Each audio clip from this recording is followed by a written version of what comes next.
قائد صاحب یہ جو NA-128 حلقہ ہے یہ میرا بھی حلقہ تھا اور میں خود ووٹ کل کاسٹ بھی کرنے گئی. جو میں نے اپنی آنکھوں سے دیکھا تو جو سلمان اکرم راجہ صاحب کا کیمپ تھا وہاں پر بڑی تعداد میں لوگ موجود تھے. اون چودھری صاحب کا جو کیمپ تھا وہ سائیں سائیں کر رہا تھا, نہ بندہ نہ بندے کی ذات. اور اب مجھے اگر کوئی آ کے یہ بتائے کہ 2.25 لاکھ اون چودھری نے ووٹ حاصل کر لی ہیں تو میں اس کے اوپر یقین مانیے میں صرف ہنس سکتی ہوں, اس کے علاوہ میں کچھ نہیں کر سکتی. نہیں اس میں quite understandable. یہ زیادہ جو ٹرن آؤٹ بڑا ہے یہ رزلٹ رکنے کے بعد بڑا ہے. اس وقت اس کے بعد بہت ووٹر آئے ہیں. اچھا 5 بجے کے بعد کوئی ووٹر آ گئے؟ یعنی جب رزلٹ رک گیا ایک دم سے اور چینلوں کو روکنا پڑ گیا تو اس کے بعد ایک دم سے ٹرن آؤٹ ہوا ہے. یعنی رات 10 ساڑھے 10 بجے اس کے بعد ووٹر مصروف تھے, کام شام کر رہے تھے, پھر ایک دم سے آ گئے. یعنی میں دیکھ رہا ہوں کہ میاں صاحب اور باقی ان کے اہل خانہ بتیاں بجھا کے اپنے اس سینٹر سے رات کو رخصت ہو چکے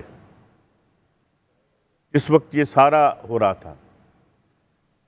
میرا دوست اور ایکس کولیگ کہہ لیں رئیس, وہ بیپر دیتا ہے جیو پر, اور حامد میر صاحب اس سے کہتے ہیں کہ مجھے پتہ ہے آپ کے پاس ایک خبر ہے. وہ کہتے ہیں جی میاں نواز شریف صاحب ہار رہے ہیں یاسمین راشد صاحبہ سے. یہ جیو کی خبر تھی, لیکن میرے خیال میں انہوں نے ذرا ارلی بتائی کیونکہ ووٹ تو 10 بجے کے بعد رات کو پڑا. تو اس لیے اب جو ہوا ہے یہ آپ کے سامنے ہے. سر یہ صبح 9 بجے تک بھی یاسمین راشد صاحبہ 50,000 ووٹوں کی لیڈ سے جیت رہی تھیں. ہاں تو پھر یہ اس طرح یہ معجزے ہوتے ہیں, یہ انسانوں کی سمجھ سے باہر ہیں. اور جو سر ابھی فارم آیا نا اس حلقے کے رزلٹ کا, اس میں بڑی انٹرسٹنگ بات ہے جو میں آپ کو بتاؤں کہ اس میں جو ٹوٹل ووٹ ہے اور جو کریکٹ ووٹ ہے دونوں کے خانے بنے ہوئے ہیں, تو ٹوٹل ووٹ سے زیادہ کریکٹ ووٹ کی تعداد ہے. یہ بھی آپ کو پتہ ہے ٹوٹل ووٹ اگر 1,73,000 ڈلا ہے تو جو کریکٹ ووٹ ہے, درست ووٹ ہے, اس کی تعداد 1,74,000 ہے. دیکھیں میں آپ کو یہ بتاؤں کہ کچھ چیزیں مشیت عزتی پہ چھوڑ دینی چاہیے.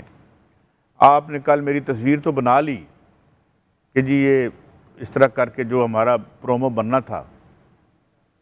ریزن یہ ہے کہ میں آپ کو سچی بات بتاؤں کہ میں ایک بہت عرصے سے ووٹ نہیں ڈالتا. اس کی کیا وجہ ہے کہ بھئی ڈیسیژن ووٹ ڈالنے سے پہلے ہو جانے ہیں یا بعد میں ہو جانے ہیں, تو پھر کیا فائدہ.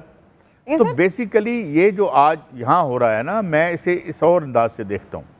یہ سانحہ ارتحال ہے آپ کی لبرل ڈیموکریسی کا, یہ کانسٹیٹیوشنل ڈیموکریسی کا سانحہ ارتحال ہوا ہے.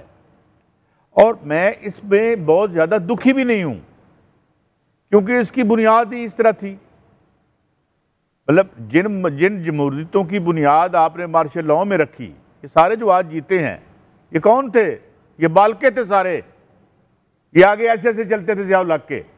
تو it is the same story that is continuing since the last 3-4 decades and now chickens have come home to roost. اب کیا معاملہ ہوا ہے؟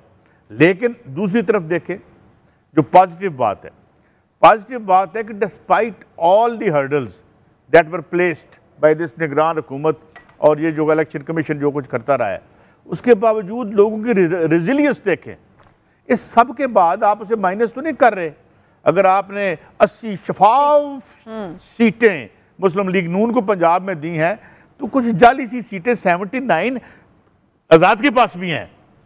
تو ایک تو سماج میں ریزیلینس ہے, اینڈ سیکنڈلی میں یہ چاہوں گا کہ ان کو حکومت بھی دیں اب آپ. اچھا they should be in power. وہ تو کہہ رہے عمران صاحب, وہ تو اسحاق ڈار صاحب کو بھی میں سن رہی تھی جیو پہ, وہ کہہ رہے تھے کہ ہم لوگ سنگل لارجسٹ میجورٹی بننے جا رہے ہیں اور ہم آزاد امیدواروں کو بھی ساتھ شامل کر سکتے ہیں اور ہم گورنمنٹ فارم کریں گے. آپ کو لگتا ہے کہ پی ایم ایل این کو گورنمنٹ فارم کرنی چاہیے؟ دیکھیں سمینا, مجھے تو سچی بات ہے یہ لگتا ہے کہ being a senior most politician. اچھا عمران صاحب معذرت کے ساتھ مفتاح اسماعیل صاحب نے ہمیں جوائن کر لیا ہے. پہلے تو پی ایم ایل این میں ہی تھے, آخری اطلاع تک پتہ نہیں ہیں یا نہیں, ان سے پوچھ لیتے ہیں. مفتاح اسماعیل صاحب السلام علیکم, شکریہ آپ کے وقت کا. Sir thank you ma'am. مفتاح اسماعیل صاحب, جس طرح سے یہ سارا الیکشن ہوا ہے, how do you see it, can you trust it? دیکھیں پاکستان کی تاریخ میں الیکشن کافی چوری ہوئے ہیں اور اس کے نتائج کبھی بھی اچھے نہیں آئے ہیں، اور یہ بھی اب سچی بات ہے کہ ایسا لگ رہا ہے کہ اسی راہ پہ ہم چل رہے ہیں، بلکہ جس تیزی سے جا رہے ہیں شاید کبھی پہلے نہیں گئے. اور جس طرح جو ٹی وی پہ رات کو جیتے ہوئے کینڈیڈیٹس کو آخر میں ہارے ہیں، سلمان اکرم راجہ کے ایگزامپل ہے مثال کے طور پہ، کہ جو کہہ رہے ہیں کہ میرے پاس فارم 45 رکھے ہوئے ہیں جس میں میری 80,000 کی لیڈ ہے. تو اب وہاں پہ ایک جگہ آپ کہہ رہے ہیں کہ 80,000 کی لیڈ ہے، ان کے پاس فارم 45 ہیں جو سائن شدہ ہیں پیپر پہ، اور پھر پیپر پہ آپ 47 پہ ان کو ہرا دیتے ہیں. تو یہ بڑی عجیب سی بات ہے، مایوب سی بات بھی ہے.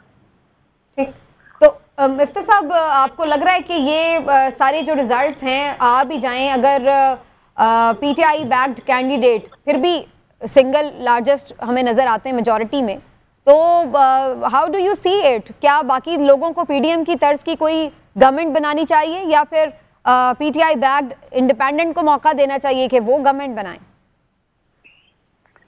دیکھیں، سچی بات یہ ہے کہ جمہوریت کا مقصد یہ ہوتا ہے نا کہ عوام کی بات کو بہرحال سنی جائے، چاہے وہ پسند ہو کہ نہیں ہو. میں نے پی ٹی آئی کو ووٹ نہیں دیا ہے، اور میں سمجھتا ہوں کہ پی ٹی آئی کے اندر بہت سارے نقص ہیں، لیکن بہرحال عوام کی رائے ہوتی ہے. اور وہ جب انہوں نے عوام نے اپنے لاکھوں کی تعداد میں پی ٹی آئی کو سپورٹ کیا ہے، ہر جگہ سے، کراچی سے، پنجاب سے، کے پی سے، ہر جگہ سے جب سپورٹ کیا ہے، تو پھر اس کے سامنے جو خواجہ سعد رفیق نے بڑا اچھا ٹویٹ کیا. انہوں نے کہا کہ عوام کی فیصلے پہ سرحد تقسیم خم ہے. تو یہ ہونا چاہیے کہ بالکل ٹھیک. جی کنٹینیو. تو یہ سر، یہ اسحاق ڈار صاحب تو کہہ رہے ہیں کہ نہیں ہم جیت رہے ہیں، ہم تو گورنمنٹ بھی بنائیں گے. آپ کو لگتا ہے پی ایم ایل این کو گورنمنٹ بنانے کی طرف جانا چاہیے اگر ٹرینڈز شو کر رہے ہیں کہ لوگ نہیں ان کو ووٹ کیا اس طرح سے؟ تو پھر کیا آپ مشورہ دیں گے پی ایم ایل این کو؟ دیکھیں، پی ایم ایل این کو میرے مشورے کی کوئی ضرورت نہیں ہے، لیکن میں تو بس اتنی بات کرتا ہوں کہ عوام نے ایک فیصلہ دیا ہے، اس فیصلے کو نہیں جب مانتے ہیں تو اس کے دورش نتائج ملک کے لیے، معیشت کے لیے، ملک کے استحکام کے لیے، ملک کی یکجہتی کے لیے اچھے نہیں ہوتے. بس اتنی سی بات ہے. کیا ایز اے سینئر پولیٹیشین آپ کیا فورسی کیا کر رہے ہیں آنے والے دنوں میں پاکستان میں کیا ہونے جا رہا ہے؟ دیکھیں، میں فورسی تو یہ کر رہا ہوں کہ اس وقت پی ڈی ایم ٹائپ کی کوئی حکومت بنے گی،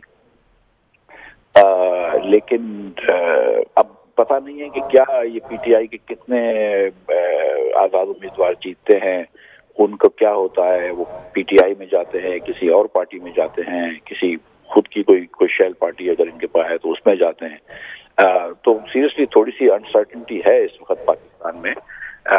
جو لوگوں کی توقع تھی بشمول میرے کہ مسلم لیگ جو ہے وہ ایم کیو ایم اور جے یو آئی وغیرہ کے ساتھ مل کر حکومت بنا لے گی، وہ توقع نہیں ہوئی اور عوام نکلی ہے کروڑوں میں اور ووٹ دیا ہے پی ٹی آئی کو. تو پھر تھوڑی سی نظر ثانی کرنی چاہیے ہماری حکومت کو کہ یہ عوام کی رائے جو ہے اس کو لے کر چلنا چاہیے. مشتاق صاحب، آپ کو کیا نظر آ رہا ہے؟ جیسے آپ نے کہا آپ کو بھی توقع تھی اور ایک اوور آل پرسیپشن یہی بن رہا تھا کہ شاید اسی طرح سے گورنمنٹ بنے گی، P M L N lead کر رہی ہوگی. آپ کو کیا وجہ نظر آ رہی ہے کیوں عوام نے پی ایم ایل این کو اس طرح سے ووٹ نہیں دیا جیسے وہ ایکسپیکٹ کر رہے تھے؟ کیا بیانیہ ان کا پسند نہیں آیا، منشور پسند نہیں آیا، یا کچھ اور وجوہات بن گئی؟ کہ آپ کے یہاں 25% سے زیادہ مہنگائی چل رہی ہے ہر مہینے، ایئر اس کے بعد تو اتنی مہنگائی کے اندر 9 کروڑ لوگ جب آپ کے خط غربت کے نیچے ہوں، اور عام پاکستانی جو ہے وہ اس وقت پاکستان کے حالات سے خوش نہیں ہے، تو اس نے کہا کہ نہیں، میں خوش نہیں ہوں اور میں جس طرح ملک چل رہا ہے اس سے خوش نہیں ہوں، تو مجھے تبدیلی چاہیے. اور یہ بات تھی. پی ایم ایل این جو ہے وہ 2013 سے 2016 کی بات کرتی رہی، 2017 کی بات کرتی رہی، مگر پی ایم ایل این نے 2022-23 میں جو پرفارمنس تھی اس کی بات نہیں کی. لیکن عوام کو تو وہی یاد ہے کہ جو آپ نے 1.5 سال میں کیا ہے. تو پھر اس کے بعد عوام نے اس کا ووٹ دیا ہے. اپنے بارے میں بھی کچھ بتا دیں مفتاح صاحب, آپ نے کیا سوچا ہے اب اپنے سیاسی مستقبل کے بارے میں؟ بولتے تھے کہ تم پیچھے ہٹ گئے ہو الیکشن سے اور سیاست سے, وہ صحیح نہیں کیا. آج میں سمجھتا ہوں کہ اللہ تعالیٰ نے عزت اچھا ہی کیا. اچھا, بہت اچھے.